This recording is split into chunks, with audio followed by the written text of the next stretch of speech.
Welcome to the Roundtable, episode 122. I am Jennifer Eller, the Events and Environment Ministry Leader here at Life Church. And with me, we have our lead pastor, Mike Hill. And with us is my great friend and fellow prayer warrior, Shani Young, and her beautiful daughter, Tracii. We should all clap. Hello. Right? That's what these are for. We just never use them. Are those jelly beans? No, That's her medicine for her cold. It's My like, cough drops. you brought jelly beans? I love jelly beans. Yeah. But here, Sorry. have one. It's No, delicious. I was just distracted. Oh I my like gosh. those look really good. Yeah. So Shani and Tracii, they just got back from Israel, a trip with their family. And so we wanted to have them on to hear about their experience, things that they saw while they were there, hear how God worked in their lives, just all of that. But before we get to that part, let's just kind of get to know you both just a little bit more. So just tell us a little bit about each of you.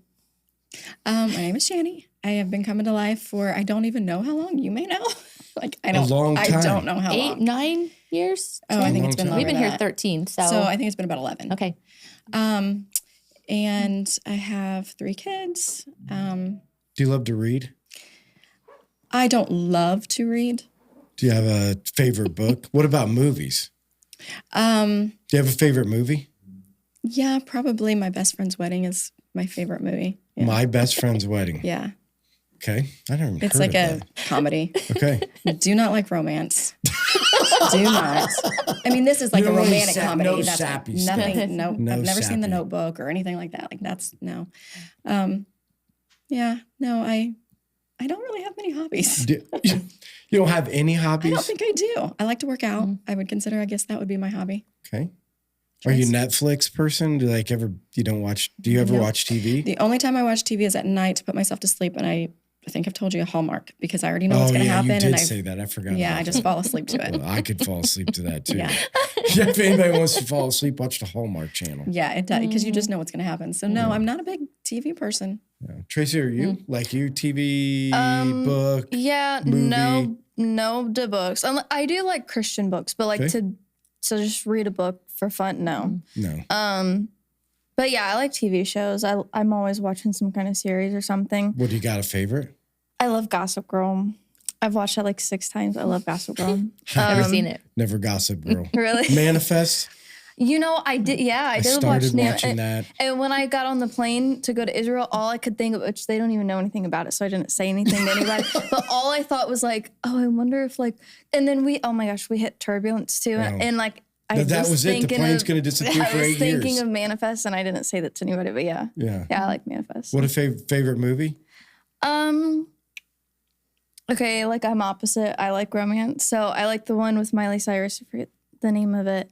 Wrecking Ball. That's a song. Is that a movie? No, That's the only thing I can think of Miley Cyrus is Wrecking Ball. no, it was her. No, I loved Hannah Montana too, but it was a love story, and I don't know. My mind's blank right now. Isn't Hannah Montana and Miley Anyways. Cyrus the same person? Yeah, but they're But this is when different. she was normal and this is when she's crazy. Yeah, but she at the time she was still normal. It's actually a movie she made with her ex-husband, and it was cute. I can't think of the name right now. It'll Okay. come up in the middle of it, I'm sure. Okay. But yeah. Yeah, but when you say Christian book, you have like a Christian fiction or No, Like self-help books. there you go. That's what I have a to good one.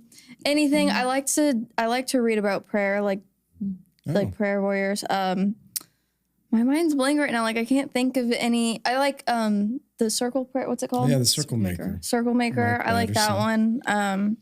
Did you ever Yeah. read any of Tommy Tenney's books? Mm-hmm. Yeah, I love all of his books. I've read a lot of them. So, yeah. Some people think they're far out, but I love them. Yeah, I like them. Yeah, I think they're cool. Anyway, Did you read the one? I can't think of what it's called, but he was at a church preaching, and the Spirit fell like so hard there that the what do you call it? Where you stand and preach, like where you put your Bible. well, they call them pulpits. Yeah, like the pulpit or whatever. Yeah, I mean, in the old days, yes, like the big it was wooden made pulpit. of plexiglass, but it's shattered. Like that's just Well, I mean, amazing. and even in the Fresh Wind, Fresh Faith, Fresh Fire, Jim Cymbala books. no, I don't. So know that. Jim Cymbala, this is the thing that, and we'll probably talk about this a little bit, when you're talking about the Israel experience, but the whole idea of the power of the spiritual realm and the things that happen. So Jim Cymbala had a church in New York. And so he has these book called Fresh Faith, Fresh Fire, Fresh something. Anyway, he talks about how they deal with demon-possessed people. And so he said there was this Hispanic woman. She's like 5'5". She comes walking in during a service, and she was demon-possessed, and walked up there to pray for her. And she grabbed him, picked him up, and threw him from like the bottom of the stage clear to the top of the stage, and how they had to, pray over it. But those are the things that are always fascinating to me, because some people are like, oh, it's just all gibberish, like that stuff isn't real. But I think that you got to open yourself up into the spiritual realm and the things that are true. Like, I do think some of that stuff is fabricated, but it's for sure reality. Yeah. I mean, we read about in scripture, like the guy that was chained up, and they had to chain him up because of his strength and could break his chains and all of that. So that stuff's got to be real. Yeah, absolutely. Why would it have stopped? And why wouldn't it have been different, with that? So in that, like Jennifer talked about, you guys were in Israel.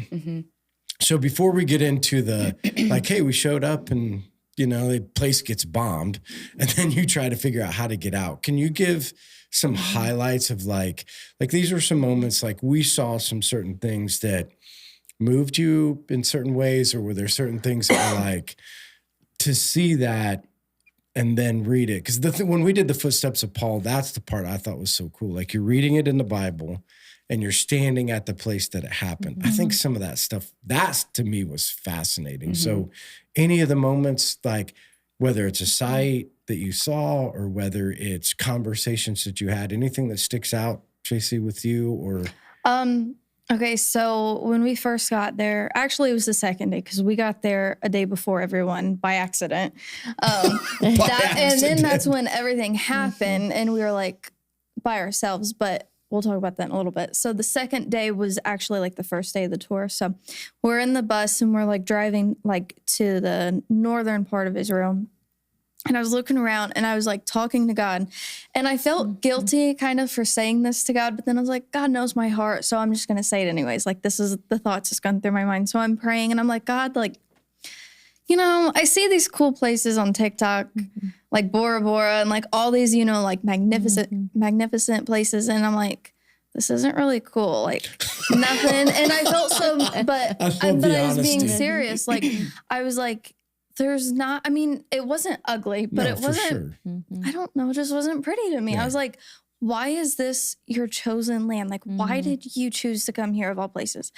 And all throughout the entire trip, I learned a lot about like parts of the land and just different things. She'll share a lot like about the honey and stuff. Like, okay, so I'll just say it, I guess. Yeah. So our tour guide, so she was talking about how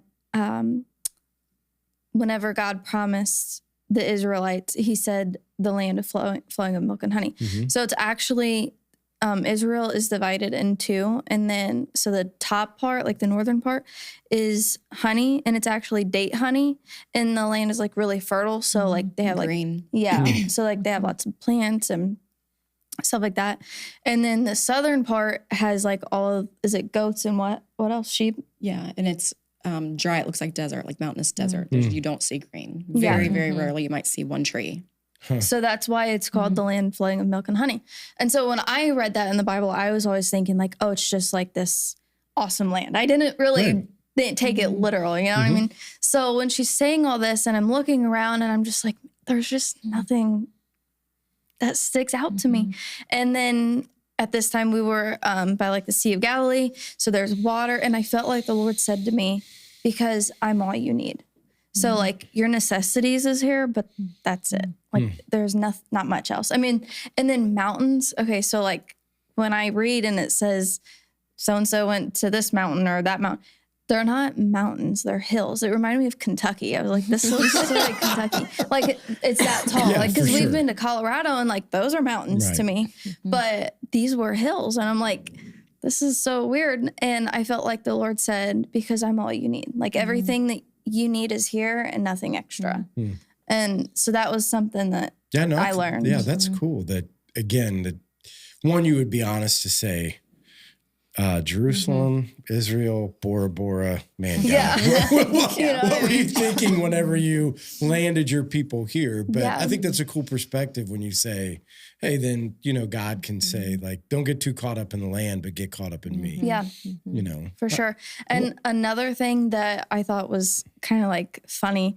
Okay, I've never been to LA, but like my friends have. And so like they've been to like the Friends set and stuff. And so they videoed it on their Snapchat.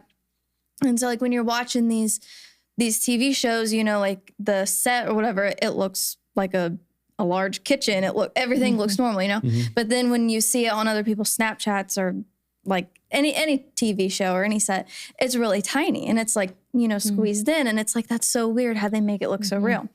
That's how all of Israel looked to me. It was so small and everything was like so packed together. And I'm like, in my mind, because like I have this picture, in my mind when I read my Bible, and it looked nothing. It was tiny. It was just like, so, like I said, it wasn't mountains, it was hills. Like it was kind of funny because I was like, oh, it's so packed together. It's so funny looking. Right. It makes me think of like, I wonder if that's part of the reason people struggle to experience the presence of God here, because we fall so in love with the country. We fall so in love with our surroundings. We fall so in love with everything that we have. And it's interesting to me is like when people get away like that, that happens a lot of times on mission trips of any sort, where like when something's taken away, that distracts you, which tends to be everything here.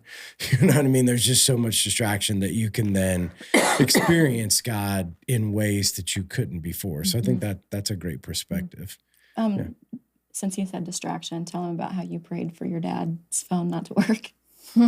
So, Dad lived on the phone the entire time. Like, he lived on the phone. Like, he kept getting phone calls like, you need to get your family out of there. Texted. Okay. Yeah. No, just like, you need to get your family out of there. What are you doing? Like, he kept getting phone call and text. And so he was just on it all the time. And I'm like, look around where you're at. Leave the phone alone. Oh, God. He wouldn't leave the phone alone. And I mean, I had so many people, like random people I've never met before, like messaging me too, asking if I'm okay. So, I mean, my phone was going off too, but half the time I ignored it. And like, I still tried to like soak everything in. And I was like a photographer. I mean, I took pictures everywhere, but then as soon as I was done, like I'd put my phone in and then try to like meditate and stuff. So anyways, because I don't think we said this yet, but Dad was really scared. Like none of us were, but Dad was really scared. And so I prayed and I asked God, I said, if his phone is distracting him, then just let it not work or something. Because I told him that too before, like I even prayed that. I was like, why don't you just turn it off? And he's like, no, people's going to go crazy. And I said, well, let them know then. Like say, hey, I'm turning my phone off. We're okay, whatever. And he's like, no, I can't do that. So anyways, that night I prayed that. And when the next day, the moment we entered Jerusalem, and I'm not exaggerating, the moment we hit the city limit, my service went out for about 4 to 5 hours. Really? I turned my phone off maybe 3 times, I guess, probably 3 total. And then I went to like settings, cellular data, and like turn that off and on probably 9 times, and nothing would work. Their phones worked, not mine. So it was me. And I feel like I actually, and I didn't even tell Mom, like I told no one. I was like, all right, God, I see what you did there. So I let it go. Funny. Yeah. Shani, you have anything that sticks out to you? Oh my gosh. I mean, I know you have 1,000 Yes. things. You and Jennifer were talking earlier about. Yeah. No, I don't know what one thing that sticks out. Like I don't have like a favorite. One thing that was really cool is we were in the vicinity of where Peter denied Jesus like that 3rd time, and we were looking at the statue. And it's a statue of him and I think maybe a Roman soldier and a little girl or something. And as I took a picture of it, in the background, like a good ways away, you could hear an echo of a rooster crowing. And another man, I forget what his occupation was. It wasn't archaeologist, but he was something like really smart. And he asked me, he's like, do you hear that? And I said, yes, because I think he thought he was hearing like in the spirit. And he's like, you do hear that? And I said, yes, I do. And he goes, you mean you hear a rooster? And I said, yes, I do. And he just is crying. that was a really, really special moment because I felt conviction of I have done this. Maybe not that way, but the way I've lived my life. And that was really neat. Like I was something I wasn't expecting because it wasn't a rooster there. It was in the distance. So I thought that was really cool. No, I'm just in awe of how God had like our steps ordered from the day I'm the one who messed up our tickets and we went in there a full day early. And you didn't know that? No, until I you didn't got know there? until the day before we were leaving. And then I tried to switch my tickets because we were supposed to meet at the airport between 4 and 6 at this cafe, and then everybody leave from there. Like that's what we were told to make our flights for. Well, I did that, but the day before. So then the day before, I did try to redo our flights, but it was like thousands of dollars more. It was much cheaper to go in and get a room. And so at first I was so nervous because I was like, buddy is going to kill me. I can't believe I did this. What am I going to do? And so I just started Googling, like, I wanted to make sure I had like a very nice room because I didn't know anything about it there. And then one place that we were not allowed to go to was Bethlehem. Like our pastor we were with, he was like, that's the only place that I don't feel comfortable taking this group. Other stuff going on. It's in a different country. And he's like, no, but my girlfriend who went in March, their driver took them there. And he like knew guys they didn't have to go through security or go through the border or something. I don't remember what she said, but she's like, that the day that I figured out that I messed up our tickets, she sent me his WhatsApp. And so I wasn't going to tell Buddy that our pastor said it's unsafe to go to Bethlehem. But you're sneaky. What I was just not going to lie about it, but I just wasn't going to mention it. Right. And so that was what was on my agenda. We're like, okay, we're going to go in there a day early. I am going to get my family to go see where Jesus was born. You know, like why wouldn't I? This must be God. And so I also made our hotel. I picked the hotel that is connected to a mall, and it was close to this place called the Carmel Market, and I'd seen it on TikTok. Like it looked really cool. So I was like, okay, we're going to have a full day. It's going to be great. As soon as we step off the plane, Buddy, like the war isn't going on, but Buddy is so nervous and like he just didn't like it. As soon as he stepped off, there was something, I don't know, he just got into a really bad mood and he was hungry because, you know, it was like a 10-hour flight. And he's hungry. Yeah, and we all pretty much were hangry at this time. And so we get to the hotel and I didn't know this at the time. Like it didn't even occur to me. It's Shabbat. So nothing is open from sundown Friday to sundown Saturday. They do not do anything. Down to like I'm not joking, the elevators were on Shabbat. When the woman told me that, I was like, what? And she said, yeah, the left one stops on every floor. So use the right. And I was like, oh, okay. And then I took a picture the next morning. We went to get coffee. There was a like a sign or a paper, and it said something about the coffee maker being on Shabbat. I was like, I have coffee. The coffee maker is on Shabbat. It was so, and I texted my aunt and I said, even the elevators and the coffee makers are on Shabbat. I don't really know what this means, but this is so weird. So that made Buddy even more mad because he's starving, and they don't have like machines with chips and stuff in them there. They have nothing. There's nothing to eat. There's not a gas station nearby, like nothing. And so I did bring granola bars and miniature Snickers. So that's what we had for dinner. And I bring my own coffee maker everywhere I go. You what? Yeah, I have a little coffee maker and it travels. It's been all over. And it did not work there. Like I had the adapter for the electricity, but it pulled too much electricity, so it wouldn't work. So now it's been 24 hours, no coffee, no food. Buddy's nervous. It was horrible, just horrible. And so that's that evening. Okay. The next morning, still Shabbat, I were sleeping and I hear the sirens and it wakes me up and I'm like, I knew that exact sound because I watch Israel News daily. And I was like, no, nothing's like, I know nothing major is going on right now. We're fine. Probably like, I don't know if it's a minute or 2 minutes. You hear the bomb. Wow. And I'm like, my eyes just open. I run to the window. I look out. There's nothing. Like nobody is out there. There's nothing. And we're right across from a women's hospital. So I'm trying to tell myself, I bet that's their ambulance. I'm here. They must be doing construction. Wow. Like I know nothing's going on. Is there ambulance? No, like the sirens. Oh, and then I thought the boom was like maybe construction somewhere, because the whole town looks like it's under construction. Yeah. And so I'm just like, I'm not going to wake Buddy up. There's nothing we can do anyway. I'm letting him sleep. The kids, they have their own room. And I'm like, I'm not waking them up. They're fine.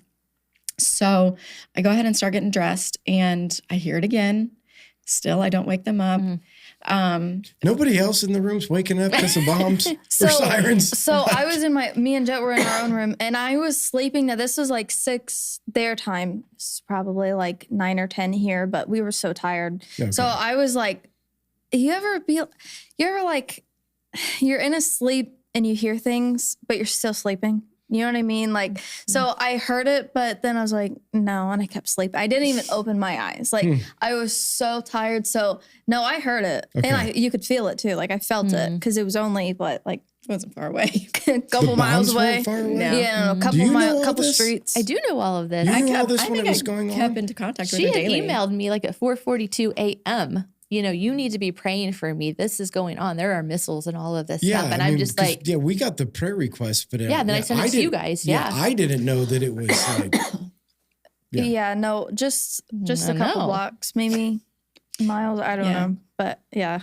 So then when Buddy gets up, I still don't tell him anything. and I'm Buddy like, hasn't heard it or felt no, it. he's out. Way to go, Buddy. Heavy sleeper. Heavy So sleeper. yeah, he doesn't. He gets up and he's getting dressed, and I'm like, I'm not going to tell him. He's already so mad, that we're here and he can't eat. And so they did have breakfast for us, but their breakfast is different, of course. But It's Shabbat breakfast. yeah, no, yes, but they only have dairy in the morning and meat at night, so it's just different. The breakfast was delicious, but. So we go up there and I'm just thinking, okay, he needs to get coffee and then I'll tell him everything. We got to get him coffee. And after he gets dressed, he sees like under the door, like they slid a paper under there and telling that there's bombs and we need to go to the bomb shelter.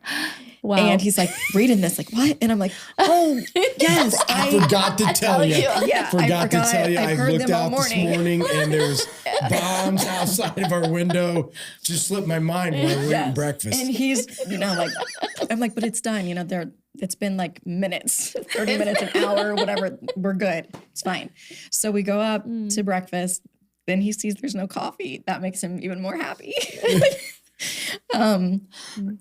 So he's asking the front desk to get us a cab to take us to another town where we're supposed to meet the tour. Well, actually, we were supposed to go back to the airport and meet our tour, get on the buses there and go to another town. Well, now I just want out of this town. I'm like, no, because it was in Tel Aviv. I'm like, we're done. We need to get up to where we're going. So I'm texting the pastor. I'm like, are we okay? What's going on? Because he was already there, but not in the same town.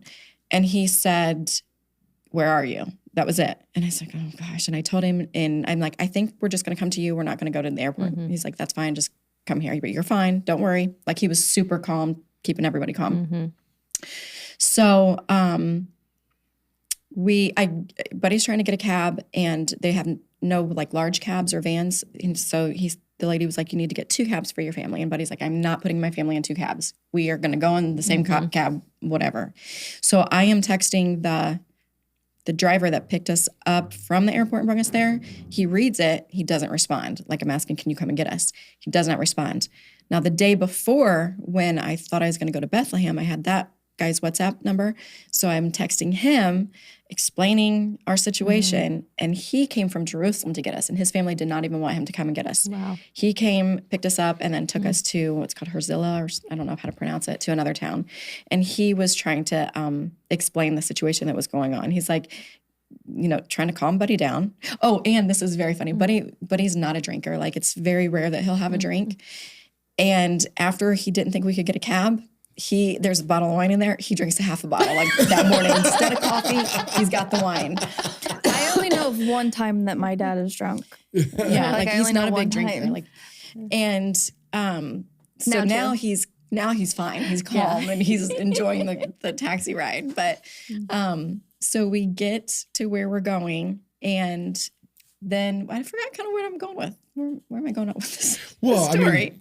Yeah, because Jennifer had sent us like, hey, you guys are over there. And so for all of us here praying, but we didn't, I guess I didn't put it together that like you were that close. Cause I just in my mind made it sound like in my mind, this is what I made up, is that like you guys were somewhere there, but you were away from where all No, the I think in that fighting. initial like email, like 5,000 missiles, or like missiles were like 2 blocks away or something Yeah, it like was, that. I mean, they were like right in the there. And you heart. could tell at that point in time the panic in you, because I I was like, was- what should I do, Shani? What should I do? And I thought, no, send it to the staff, send it to the prayer team.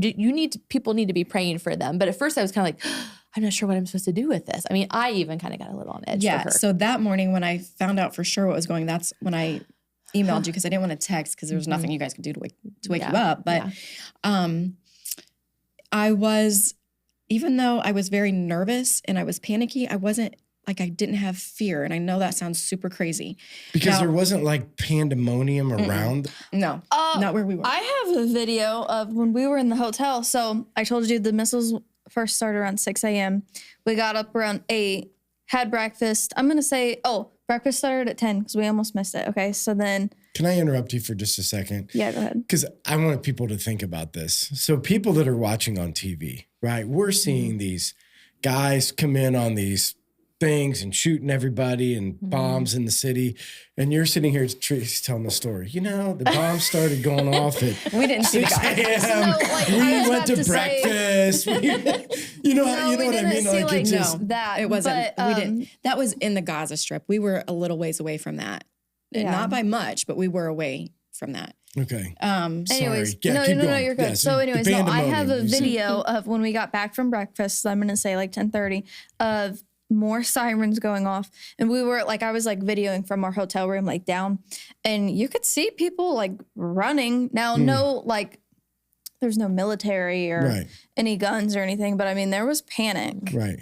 Not like the news though. But yeah, I mean, we see a little bit. Yeah. Yeah, but not like you guys were seeing on TV. Because Yeah. my family, of course, I had people messaging me that aren't even on my friends list on Facebook asking, how can we help you get home? And I'm like, we're fine, you know? Yeah. But no, there was panic, but I mean, inside of myself, but not fear. And I don't know how to even explain that. The peace that surpasses all understanding. That's, yes. I mean, Yeah. I mean, I would say those are the things that, you know, when you say it, when you teach it, when you read it, until you experience Experience it, that you don't know. you don't know what that is. Yeah. You- And I've only had that twice in my life. right. And this for the longest time, I mean, this lasted a full week. Not saying that I didn't get nervous or anything, because I did at times, but it was, I don't know, it was just that. But But you got out of Tel Aviv yeah. and you ended up, because I think what I read, maybe it's the second text, or I can't remember, because immediately then I'm like, can you go find Facebook and see what's going on with Shani? So Sarah and I are like flipping through, trying to find where you guys were at and what was going on. But then something said you guys moved north Yeah. and So it that wasn't as bad. Or So Yeah. from Tel Aviv that night, we went to, I don't know how to say this, Herzliya or something. And we stayed there overnight. And they were all assuring us that this is a safe area. They do not even try to bomb here. You know, it's always close to the Gaza Strip is where they have all the stuff going on. So we were perfectly fine. We even asked the pastor, like, can we go out and walk around? And that reminds me, like, that kind of sounds like it. No, and this is We had a little The rumbling here. sirens. so I have to stop real quick. So we had to we had to go to Jordan to be able to get out of Israel. And we were safe in Jordan, but Buddy heard like a firework or something when we were in a hotel there. And immediately he's like, did you hear that? And I'm like, oh my gosh, you must have PSTD. She said Yeah. POSTD. And he's like, I have what? And I'm like, I don't know. Anyways. Okay, so back up. We go, we're in this town, and he's like, yeah, you can go out. I mean, it's still Shabbat. It's Shabbat. It seemed like it lasted a week, but Forever without coffee. it was really, I don't know So how bad. they do it over there. So we were This is now you've moved on. You're out of Tel Aviv. You into get to a this other place town, and you're like, it's okay to walk 25 around. minutes north or 30 minutes north. And so we did. We walked around in there. It was like on the ocean or on the Mediterranean Sea. And that night, we were sitting outside and we thought we heard something again. And you could see in the sky the missiles, and then you could see the Iron Dome go and stop Stop it. It was like a firework. It was actually very beautiful. And then you hear the sirens, and then everybody, the employees and stuff, they are running, go to the bomb shelter. And there's different bomb shelters. And we had to go into basically the parking garage. Excuse me. And at that moment, because I was like, okay, we were assured that this is a safe spot, no bombs, nothing. And I mean, the men come down with just a towel around them. Like they truly rushed to get in the bomb shelter. And then I did get nervous. That was another time that I got nervous because I looked at my kids and, Buddy's taking us away from the group and he's like taking us by the pillars. He's like, we got to stand against this pillar and, like all this stuff. And so he had like thought through the whole, like where to take his him. brain was going. And I did look at my kids. I'm thinking, am I being stupid? Like, because I really am a fearless person, but I don't want to do that to anybody else. I did get a lot nervous just looking at them thinking, God, am I not using wisdom here? So then I really went into deep prayer for guidance, not because I can get kind of prideful, like, oh, this is what I said I'm going to do. I'm going to finish doing. I don't care if there's bombs. Like I do have that personality. So I really did have to pray about that. And I still had the peace. Like, no, you're fine. I've got you. So that next morning we moved up into the Galilee area and that was a lot safer. We didn't hear anything except we did see tons and tons of tanks and fighter jets going constantly. Oh no, we were like right at the border of where was that above it? Lebanon or? Yeah, so I think it was at Lebanon. Lebanon. I'm not sure. I'd have to look on the map. I don't But lie. we were like, was it only a mountain in between us? I don't remember. Was it rifles? I don't know. I'm wanting you to finish it. I forgot about that. Yes, we did hear some stuff. Yeah. Yeah, we did. We got up there and they just wanted But it to shoot wasn't at us. scary. But we had heard it was like machine guns. I don't know what kind of gun it was. Yeah, there was. it I mean, rifles? technically, yes, there was stuff going on all around us, but we were safer in that area. Yeah. And so we stayed there for 3 days, and the stuff that we learned there was just amazing, like so amazing. To look out to be in or on the Sea of Galilee where Jesus did so many things. I mean, he walked on the water, he calmed the storm. Like you couldn't even, it was like your brain could not absorb it. And we were kind of rushed, because the pastor said, I'm sorry, but we do have to go through these things a lot faster than what we normally would. I want to make sure you guys get to see as much as we possibly can now instead of like taking your time to absorb things. But the way that God literally had his hand on every step that we took, like we went there to the Sea of Galilee and the boat that we had, the guys that own that, they already had 3 family members pass away in the war that day. Like that day or the day before? It was the day before. Okay, the day before. They did not want to do any more tours. But because our guide we're friends with them, they took our tour out and that was it. Last one for 4 months. And that was amazing to me because I probably would have been really depressed if I didn't get to go out on this. Who does that? You go there and you can't even go out. And then like when we did go into Jordan, our bus, we didn't find this out until that evening. Our bus was the last Christian bus that they let across the border. Like that was amazing to me. And then the hotel that we stayed at in Jerusalem, they stayed open just for us. And the day we left, we watched them. They were turning off electricity. They had so many of their employees that had to go to war, and they're done for they don't know how long. They had to lay off their employees. The other ones went to war, and they stayed open for us. Like there's so many things that happened that were like, that's only God. Like he wanted us there. This wasn't an accident, and so. It was just amazing. Like, I know there's so much my brain wants to tell you guys, but I just can't remember everything. Like, it's just to talk about you guys, because your whole family got baptized in the Jordan River, and 2 of your family members had never been baptized before. So how did that come about for them wanting to make that decision? Okay, so Jet, he is 18 and he's never been baptized. And I've always asked him every time we have baptism Sunday, like, I'll just ask him. I've never like forced him or tried to push him at, to do that. I know that strictly has to be his choice. And he's always told me, I want to get baptized in the Jordan River. And I never knew if that was going to happen, to be honest. I'm like, okay. And I just kind of thought that maybe had been an excuse because he's kind of a shy kid and maybe didn't want to do it in front of the whole church. And so he was doing it. And then my youngest, he's only 6, and I wasn't even going to ask him because I just didn't think that he could comprehend it until he started asking me questions. And then when I started talking to him about it, I could tell that he got it. And so he said he wanted to do it. And then myself, Buddy, and Tracii, we've already been baptized. And Tracii and Buddy just were going to do it because they were there. And at first I thought, yeah, I am. And then things got mixed up, and that was our first stop instead of it was supposed to be our last stop. And when it was our first stop, I thought, no, I'm not going to do it because, number one, I do not get in ponds or lakes. They disgust me. Number 3. Kudos, I love Two. Yep, me too. You don't get in ponds or lakes? I want to see the bottom. Okay. I don't want no same. snakes or fish I don't or like that either. anything. Yeah, I just don't do it. Number 3, I don't like to be wet. Like I go to the beach and I just stay on the shore. I do not like to be wet. And number 4, like when you can't shower really good and you still feel sticky and sweaty, like it ruins my day. Yeah, like yeah. I can't even explain how much I hate this stuff.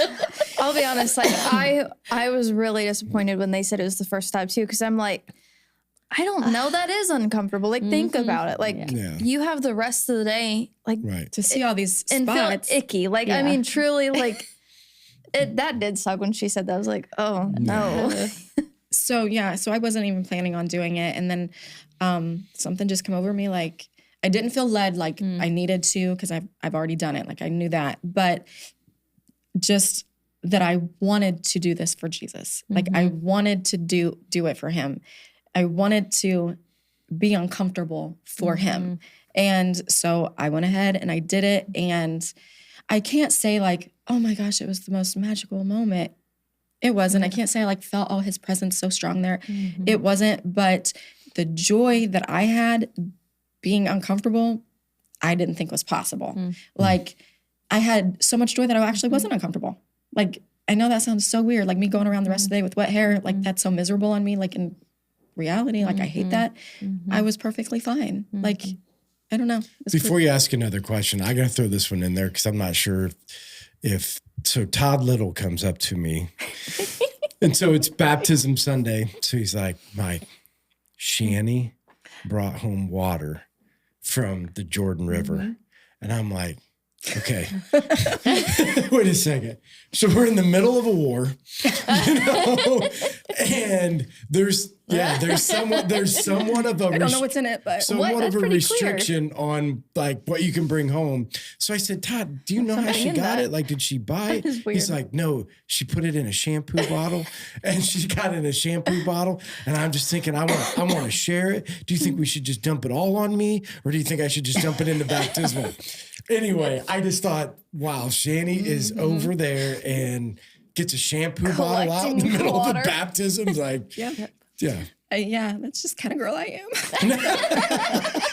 Sorry, I just had to get one. Todd told me that. I'm like, No, out of all the you know how things they that- have those in the hotels, like the in your hotel room. So I just emptied it out, cleaned it out, and I was like, I don't think they're gonna question that. Like, no, if I put was it. thinking when he said it, I was thinking you went out there with like a Head and Shoulders bottle. Yeah. This great big bottle, and you're out there and like, Jesus. Hold on a second.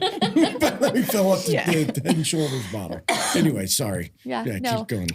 I can just think of one other story that you had shared. It was like your last day that you were there, that you were on one of the I want to say the Mountain of Olives. I don't remember what it was. No. Okay, no, that was really amazing. It was our when we were in Jerusalem, the last evening in Jerusalem. We went up on top of what is now called Mount of Evil, Hill of. Oh my gosh, what is it? I don't know. Mount That's of where Evil. NATO is, or the, yeah, go ahead. The sorry. what? The U.S. The embassy or the The UN. The Yes. UN. Yes, and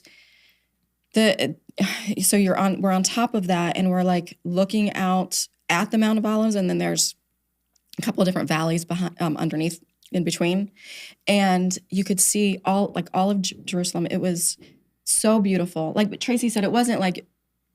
It was beautiful to me because that's Jesus' city. Like, Right. that's what everything. She's thinking things are ugly. I see beauty that I've never seen before.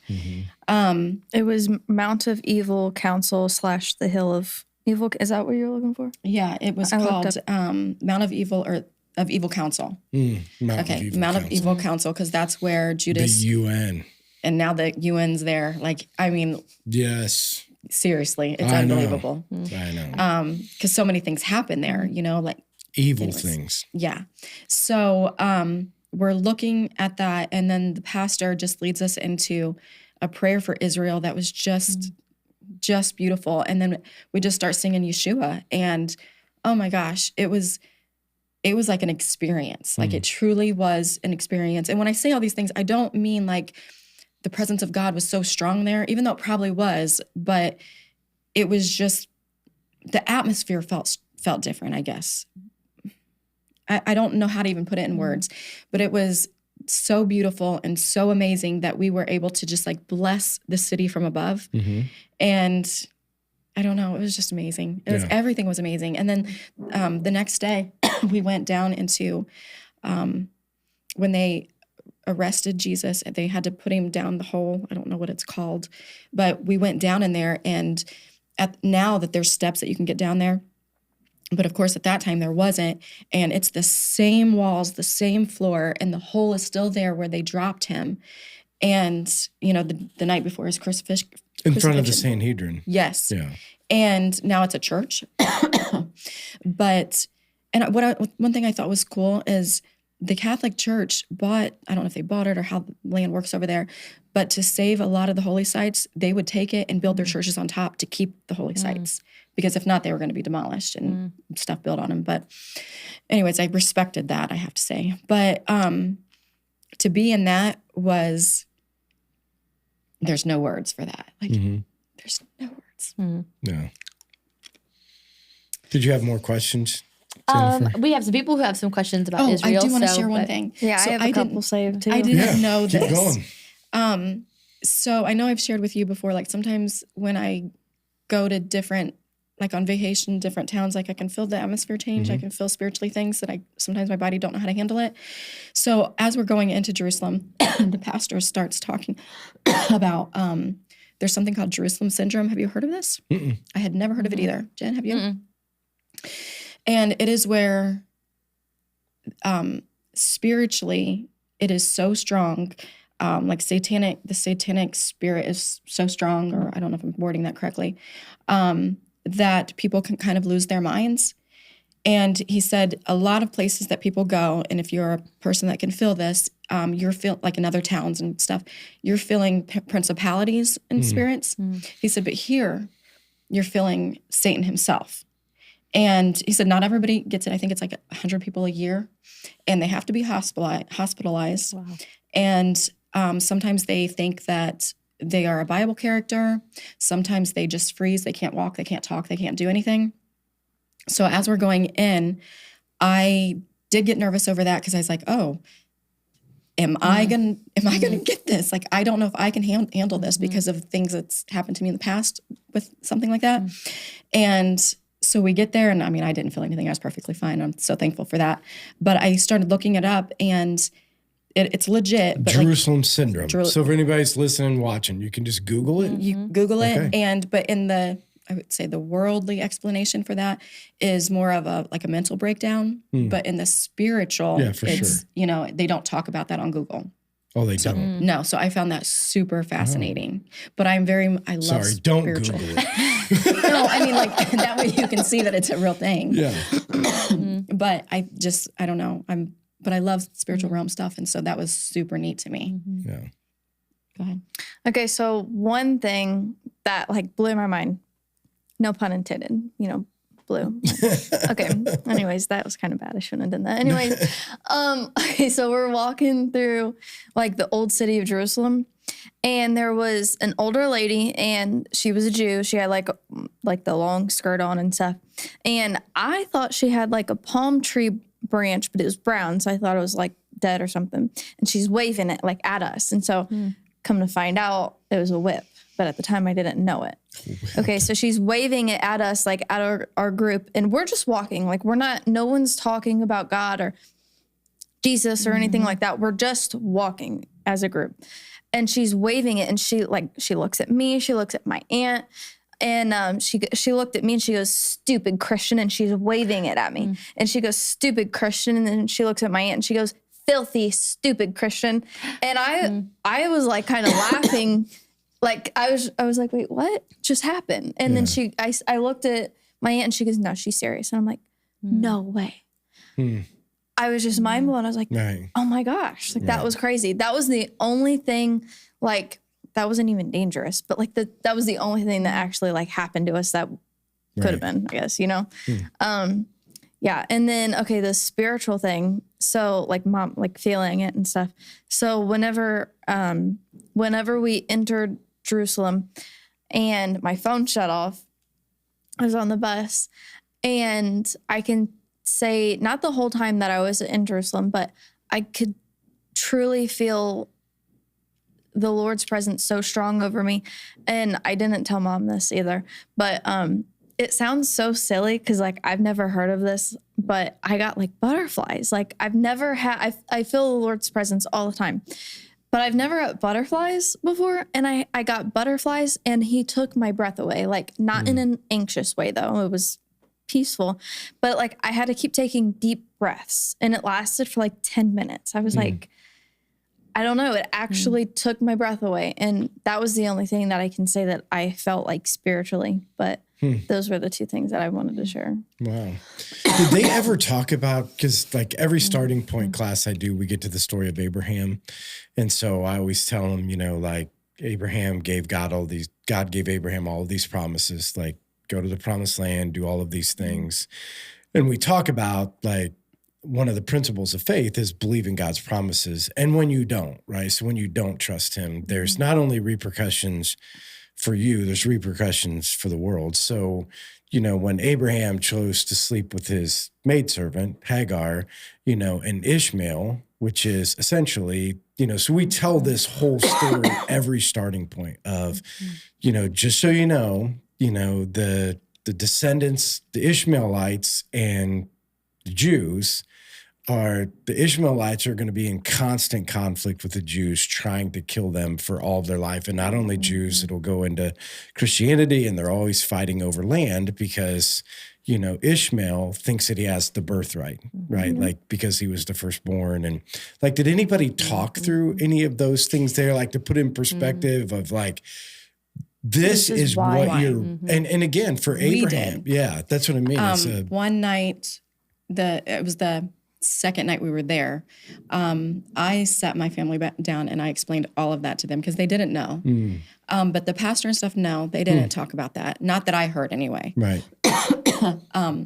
But no, they were truly, I think, astonished to know that like we seen it firsthand. Like as we seen the bombs, we were talking about this. Yeah, I mean, you hear all the time the argument over the God, and there's been conflicts, escalations, but this is one of the largest escalations that they've seen, you know, in that. And that, you know, when it says in scripture that all of the descendants of the Ishmaelites will be a donkey of a man, and he will always be in conflict and always be trying to harm people. And then, you know, it just puts this into perspective. I mean, this is historical, clear back to biblical times of these people hating Jews and has spilled over into hating Christians. Anything that goes against what they would believe is their birthright, their God, you know, and that it's spilling over into that, and that you're seeing that. And the thought of, and this is the thing that I think is always fascinating, and it was because Abraham chose not to trust God. Yeah, so like all this is because of disobedience. Thousands of people we were talking about are that killed. yesterday. Conflict is happening all over the world because, again, One choice. Yeah, he made a choice, you know, to not trust God's timing, not trust what God said, not trust God's promise, and made a decision. And those, like, you're seeing it on a global scale, but this is really no different than our life. Like when we choose not to trust God, like the ripple effect is so much bigger than what we think. And that's why we always talk about it in starting point. Like this is a foundational principle. When you choose not to trust God, you're watching it on a global scale, or you might see it. Because even when I say it, people are like, oh, And then all of a sudden this happens and they bring up Gaza and the Gaza Strip and all the fighting over the land. So I was just curious if they had talked about that or talked through what that looked like at all. Yeah. No. So perspective things too, because this is the thing that I'm interested in, because I think this is brought an awakening too. I think like the idea that this is happening over there. Now all of a sudden there's Palestinian uprisings in America, right? Like people that are supporting the movement or supporting the, what's happening over there. And there's a heightened sense of that what persecution is happening there is going to end up over here. Like, now that you're back, do you think about that at all? Do you process any of those things at all? Yeah, and I'm totally fine with Buddy buying more ammunition. But you know what I mean? Because I do think that that's going to be, I've said for years, like I think that God's preparing us, from a faithful standpoint of like, how are you going to respond? Yeah, I haven't went that far into it, but I mean, I have thought about who is in our country now with that border issue that we have that Biden just lets people come in? What are they planning? They could be coming to tons of little towns, not just New York City, not LA. Sure. What that is scary. I do want to share this one thing. The bus thing.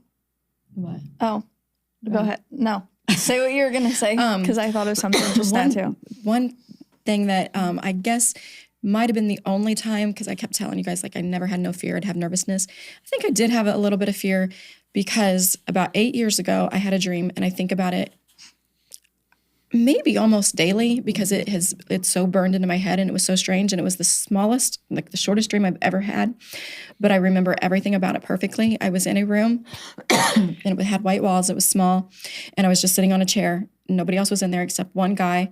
Couldn't see his face. I seen from his chin or something down, and he had a gun, how they put it around him. So it wasn't pointed to me, but it was he was holding it like this. And he started on this side of me, and he walked all the way around to this side, and he asked me over here, and because I followed him with my head, and he goes, "What does the name Jesus mean to you?" And I followed him all the way around, and when he got over here, I remember I looked up at him even though I couldn't see his face in my dream, and I said, "He's my everything." And that's it. I woke up.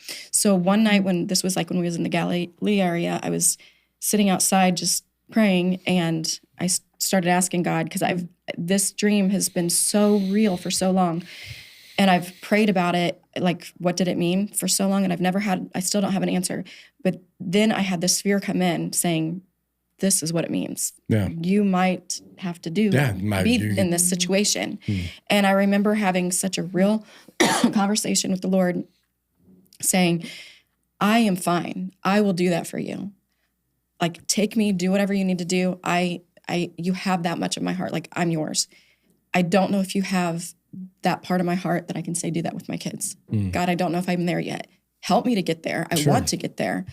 And that's the only time that I allowed fear to come in, and then I had to push that away. Right. So talking about in America, I don't know. I don't know how I would handle or prepare for that. Right. And I guess what I'm trying to say is that, listen, I think that kind of stuff was coming for a long time. I think the idea that Christian persecution, I think, started long ago and has been in ways that we've accepted. Right, because it's not been physical persecution. It's just been business persecution. It's been financial persecution. It's been in ways that America has just kind of said, it's an acceptable persecution, and we've done nothing to push back. Right, we've not, I think in the church, and I think in general as Christians, we just kind of laid back and said, better to stay peaceful than it is to stand up. And the problem with that is that now you have got Christianity to a place where the faith is so weak. If physical persecution ever did come, people are just not prepared. Not prepared for what those types of experiences. Because those things, the thing that people don't realize, and this is from a terrorist standpoint, terrorists do not take on the military. Terrorists do not take on men.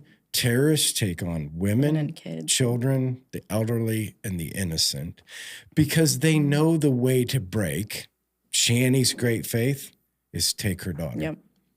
You know what I mean? Like it's a concept that, like, as men, we're like, we got it, we'll fight, but yeah, take your wife and see what you do.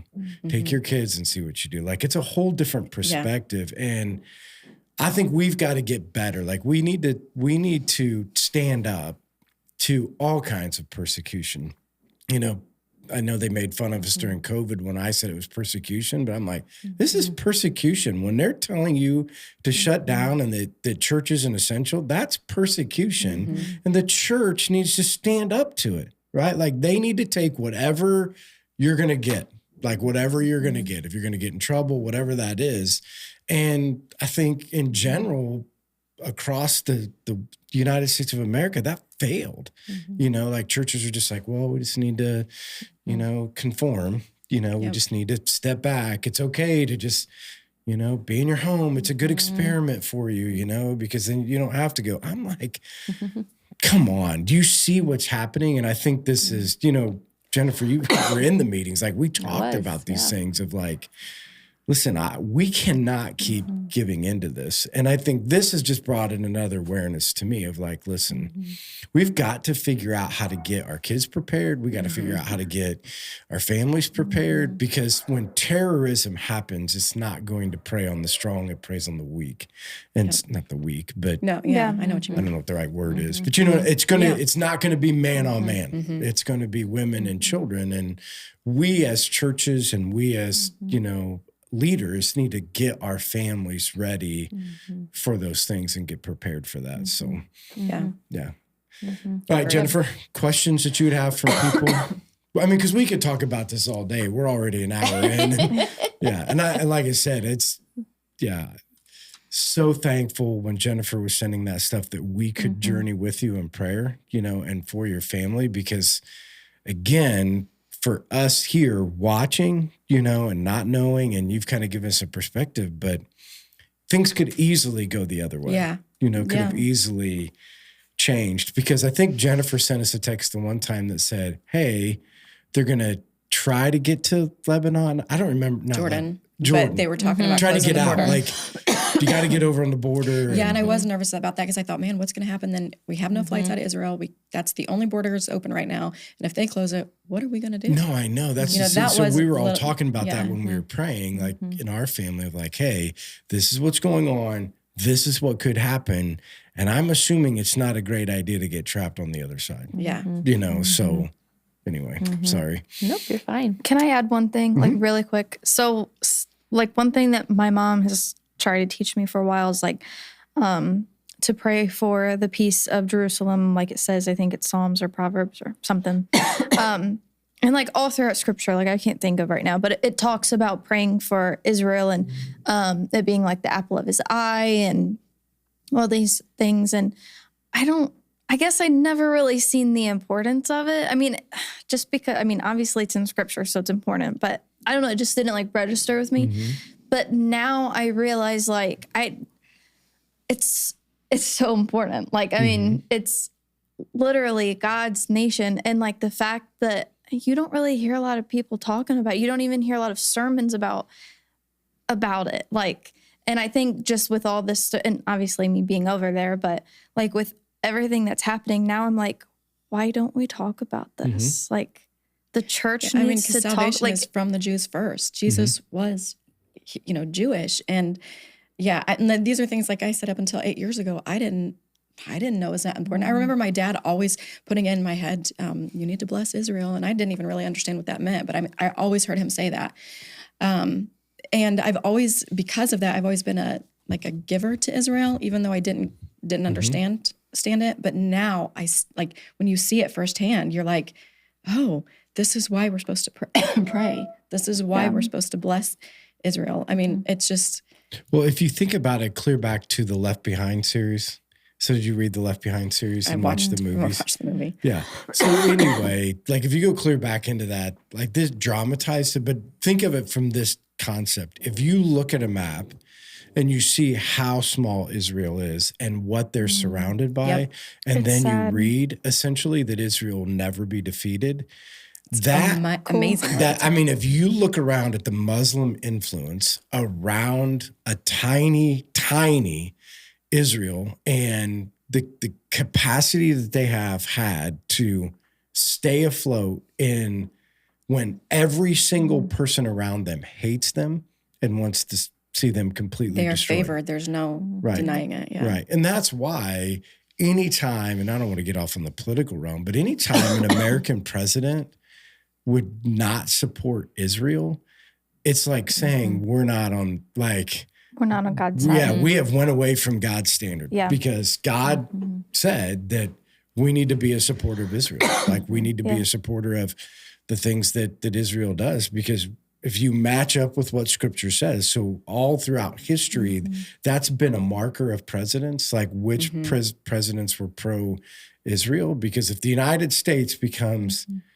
against or not pro-Israel, like you're just going against a nation that we would say was blessed by God, but the blessing can come away if you choose to go against And it's so Israel. amazing how he still favors them so much when they are shaming him and spitting in his face, basically. Yeah, Not and saying you know. stupid Christians. Like, that was so sad because she doesn't even know. I mean, obviously God loves us all, but like, and he doesn't show favorites, and I get that. It's hard to like put into words what I mean, but like, it was just so sad to me. I was like, oh my gosh, you don't even know how much he loves you. Like, he loves us all, but like, you know, you're a Jew. Like, I don't know. I can't really like say it the right way, The but 144,000, the remnant that's left that happens in Revelation comes out of Jerusalem, you know, and comes out of Israel. Like those 144 Jews that are converted, you know, at the time, the Wailing Wall, you know, I mean, it's all stuff that, I mean, a lot of that happens, you know, over in there. And But like you would just see them like walking up and down, and literally my heart would break for them because I'd be like, you don't understand how much he loves you. And I thought one of my bold prayers was that I was going to convert a Jew and a Muslim. oh, wow. Like that was my bold prayer. And I really thought I was going to have a chance to. And then the pastor said, we are not allowed to witness to them. You can go straight to jail. If they are not open to receiving that, it's jail time there. And then I was like, that's not going to work. Right. So that didn't happen. But I mean, I take that back. I don't know what seeds we planted because we were talking to Jewish people every single day. Is that the first time you had talked to Jewish people? Like, do you know Jews over here? When we're in Florida, like we will, they vacation there a lot. Yeah. So we will talk to them. Like one time they asked Buddy, it's going to be Shabbat. Can you come and turn flip our switch, the electricity? Like they can't even do that. Little things like that. But no, I don't have a relationship with any Jewish person. We used to have a truck driver at Zerkers that was a Jew. Oh, really? And so every week we'd my cousin actually married a Jew. I've only met him once, but I've never had a real conversation with him. It's just always in. I was the same way. He would back his truck up. He would help us unload tires when I worked at the warehouse. And all of us, obviously, small town Monroe, you're all Christian guys. And so just fascinating to listen to a guy say, how idiotic are you to believe that Jesus, the prophet, the one who was a carpenter, would ever be the Messiah? Like, do you guys understand how far off? Like he would have talked just like we would have thought a Pharisee would. Right. Like he had these conversations. It would say, do you understand how crazy it is that he wasn't a king? Like he wasn't a king, that he would never be a king. And that, you know, that they still were talking about, like when you read in there of all the things that were missed in the Jewish faith, it's still today. And he would believe it wholeheartedly of like, we're still waiting. We're still excited. Because he said, like, we're still excited for Jesus to come, you know, for the Messiah to come. Sorry. Nope, you're good. I could talk about this stuff I know, for I can hours. too. I thought we might have to do part 2. Yeah, maybe. Cut it in half. How will what you experienced changed how you live now that you are back? That's from Karen Bennett. So I feel like I'm forever changed. I feel like one thing that I truly did, I took our freedom for granted. And I know that's not religious or anything, but I really did. I just didn't understand how, I just assumed everybody lived the way we did, except for maybe, you know, people in Africa that are starving or something like that. But I will never take that for granted again. And I hope that it changes everything that I do, every aspect of my life, because I've seen everything. It made the Bible come alive in such a different way that I didn't think was really possible, because I've read it so many times and I've studied it as much as my small brain can. But now I see it like just totally different. I don't know. I feel like I don't have anything in particular that I think is going to change. I just hope everything changes, even down to joy. I feel like I'm not a very joyful person. Joy, I believe, only comes from God. I might be happy sometimes, but not true joy. And he's showed me what that is, even in the midst of such chaos and confusion and mystery. And I've now have experienced real true joy. Yes. What about you, Tracii? Kind of like what I was saying a minute ago, like now I understand the importance of praying for Israel and sowing into Israel. And so that's a huge thing for me. Like that, I'm going to start doing that now. Yeah. So Karen had a couple questions. We'll ask one more here. I've read that most Palestinians in Gaza don't agree with Hamas. Were you told that while in Israel? Or do you think that it's fake news? She said, laugh out loud. No, I don't know. We weren't really told much about that. We didn't talk a whole lot about that. We, like our pastor and our guide, just really focused on what we were seeing and the tour and things like that. I personally think that, I don't think that they all do agree with Hamas, because I don't think every Palestinian is evil, or I think there's Christians over there. So I don't think every person agrees. That's just my personal opinion. I don't know that much about them. Let's see here. We'll get off of Israel here. Jamie Tackett, what book of the Bible do you spend the most time in and why? Oh my gosh. I don't know, because it just depends on what I'm studying at the time. So that's what I kind of And what's your favorite book of the Bible then? Oh my goodness. I love Revelation, even though I don't understand a whole lot of it. And I guess I'd have to say Proverbs. I mean, because it tells you how to live every day. I mean, that's kind of easy answer. Tracii? I love all of the letters of Paul. Like every sentence, not even every verse, but every sentence there's just so much in it. And then to think like he could be so encouraging in prison, like, wow. But I love James. I would probably have to pick James because he was Jesus's brother. So obviously he knew firsthand, and he still viewed him as a king, even though, I mean, like, okay, like me and my brother, I mean, I'd never said he was a king. You know what I mean? Like, you would think he would have some sort of, they had to have a different relationship. You know, they had to, well, I don't know if Jesus fought, but maybe like, no, that's mine. No, give it back. I don't know. And so I really like James, and also I like it because it's short. It's like if somebody asked me, it's easy to read, and somebody asked me like, well, what should I start at? I'd say start in James because it's short, it's not overwhelming, and it's full of so much information. Yeah, awesome. Good. Yep, let's leave it at that. Okay. All right. So you want to finish this up with the text messaging group? Yes, I can. So yeah, if you want to be a part of the text messaging group for the roundtable, text podcast to 260-408-8383. And then every Monday I will send out who our guest is going to be, and you can respond with some questions for us. Yeah. And again, thanks, Jennifer, for getting this set up. I mean, this was kind of a last minute thing. So anybody that has a story or wants to be a part of, because we just think it's the power, like the round table has just been a powerful outreach to be able to take people's stories and the things that God is doing. So Jennifer, thanks for getting that, set up. And Tracii and Shani, thanks for sharing your story. Like I said, it's something that we could continue to talk through. And I'm sure that, I'm going to tell people like, hey, when you see them at church, like talk to them.